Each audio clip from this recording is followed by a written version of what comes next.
maflata mufika itolenko Adada imane ate matate hanakas gadito emmanke boste Yobanon sodate rakonge matata wakaywa manaman sipena formata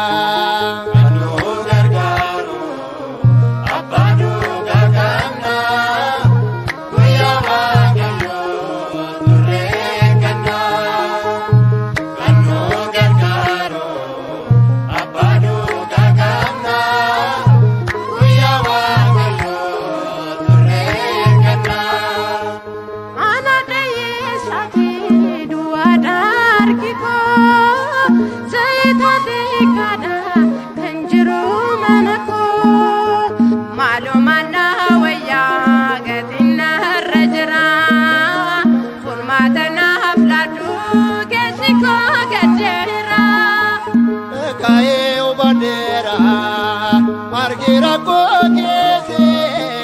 wanene danda wanunda gochose ejane argeta oje wakakete ebango tamera heromana kete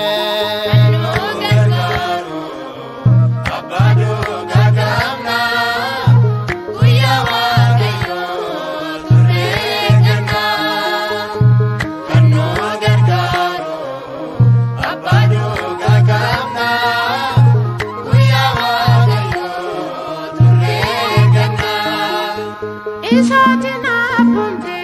je chakera wade kannati rate unda sanar kate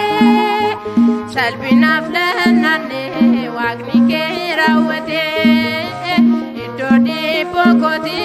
jalalan dawate arkake sangasa terawage yote endina matisu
Yana mawagayo el saimal